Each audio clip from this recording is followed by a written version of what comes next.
Gibran defiende tecnócratas y el nuevo Noroña le responde con historia, en un debate candente por el fin del Coneval.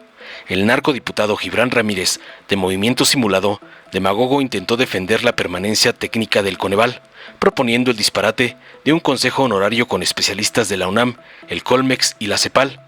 Alegó que medir la pobreza va más allá del ingreso monetario, y Falsario acusó a la 4T de supuestamente no conocer la realidad en territorios marginados, como el Ajusco o el sur de Sinaloa, donde según sus delirios persisten la violencia, el abandono y un modelo educativo que perpetúa la desigualdad. Concluyó sus falacias. La respuesta al gato del PRIAN vino con fuerza desde el PT. El diputado Adrián González Naveda contundente desmanteló la nostalgia tecnócrata, recordando cómo, en 2016, el PRIAN, con José Antonio Meade a la cabeza, manipuló los criterios del INEGI para simular una reducción de la pobreza antes de la campaña presidencial. Acusó a los defensores del viejo régimen como el enano traidor de ser simuladores, que ahora justifican programas como Prospera, eso sí, usados con fines clientelares. En contraste, tajante defendió la universalización de derechos sociales y aseguró que la Cuarta Transformación no solo mide diferente, sino que actúa con dignidad y verdadera voluntad de cambio, concluyó tajante.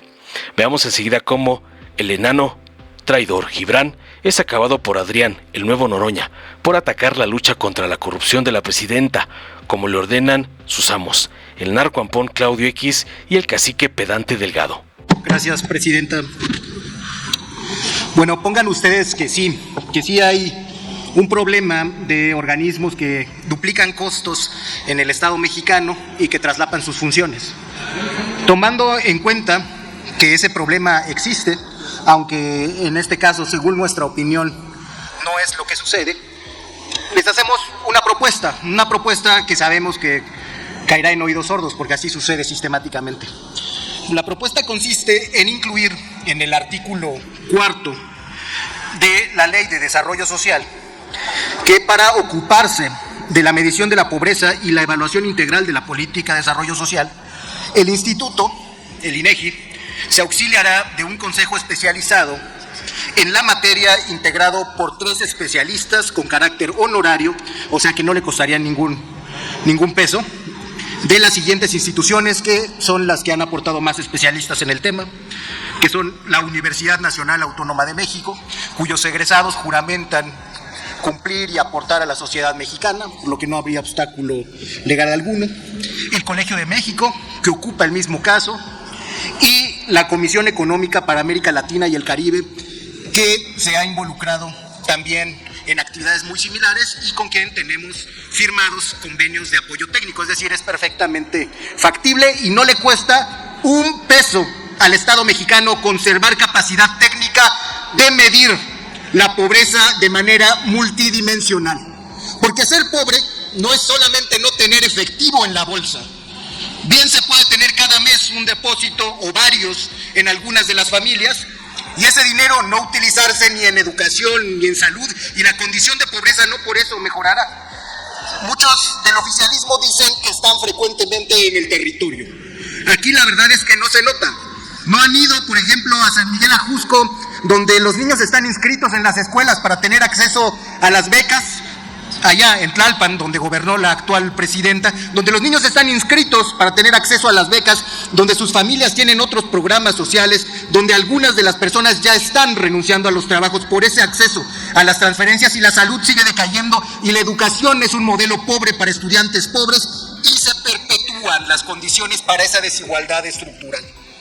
No han ido a los ejidos del norte y del sur de Matamoros, en Coahuila, donde las condiciones de salud, particularmente de salud mental por el abuso en el consumo de sustancias, hace que tengamos una juventud en crisis.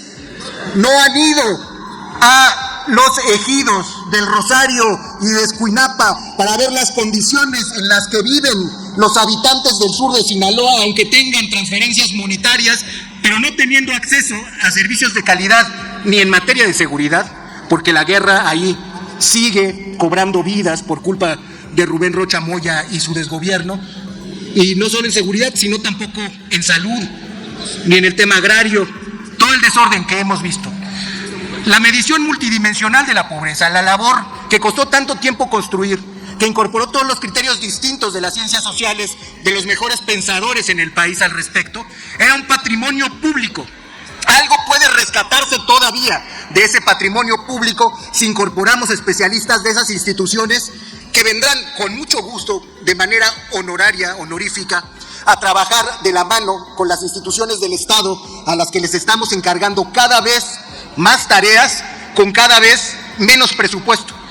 Esta reserva, lo que implica esta reserva, les repito, no cuesta un peso y sin embargo rescata un patrimonio intelectual nacional que es necesario para vernos al espejo y para combatir la pobreza, porque nosotros sí creemos que primero van los pobres para que salgan de esa pobreza y no perpetúen esas condiciones materiales. Muchas gracias, presidente. Gracias, compañeras, compañeros.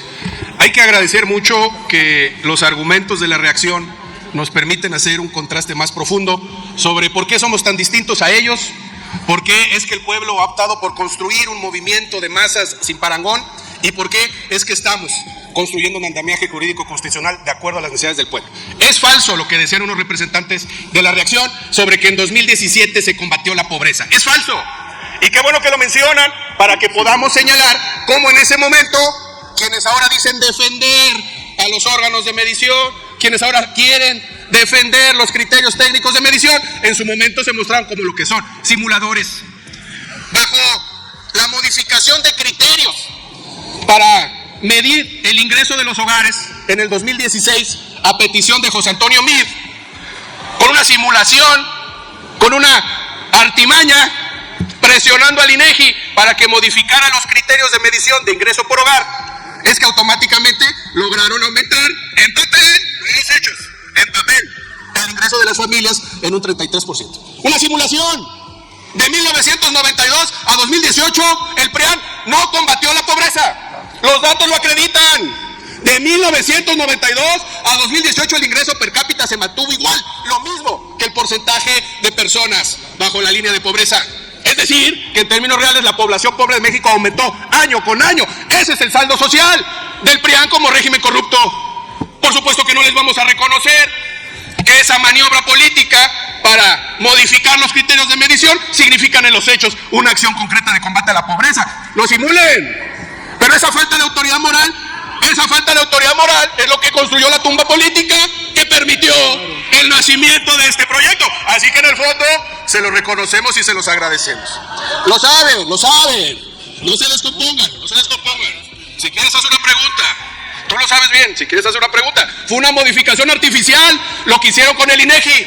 Fue en el 2016. Lo hizo Meade. En una clara proyección política a su campaña presidencial, quisieron, además peleándose con la CEPAL, que hizo un estudio claro y concreto sobre cómo había aumentado la pobreza en México. La respuesta del régimen de Peña Nieto fue simular y presionar a los órganos de medición que ahora dicen defender. Fue una simulación y después siguieron arreciando contra la supuesta autonomía que ellos dicen defender. Impusieron a personajes del grupo de Hacienda, del grupo de Meade, en la vicepresidencia de INEGI. Son hechos concretos, tangibles. Eso sucedió. Por eso es importante aprender a nunca olvidar. Y por eso hay que agradecer que permiten generar esta dialéctica de contraste político. Somos muy distintos a ustedes. Se exhiben en su simulación y en su falta de autoridad. Nunca combatieron la pobreza, la profundizaron. Pero más allá de hablar de los cochupos que generaban en los criterios de medición, hablemos pues de sus políticas públicas de combate a la pobreza. Siguen añorando Prospera. Nadie en México extraña Prospera más que los que lucraban políticamente con un programa focalizado para construir clientelas políticas. Eso era Prospera. ¿Cómo extrañan Prospera? Porque la única razón en la que lograban ganar campañas el PRIAN era precisamente por el uso proselitista, coercitivo, clientelar, perverso de una política social focalizado. Frente a la focalización simulada y perversa, nosotros decimos la universalización de los derechos sociales. Frente a lo del proselitismo perverso del PRIAN, nosotros decimos la dignidad del individuo y la política de bienestar para todas y para todos. Frente a la simulación en los criterios de medición, nosotros decimos por el bien de todos, primero los pobres. ¡Que viva la cuarta transformación! ¡Que viva el pueblo organizado! Retiro mi reserva, por favor. Dale en me gusta. Suscríbete. activa la campanita y compártelo para que más gente lo vea.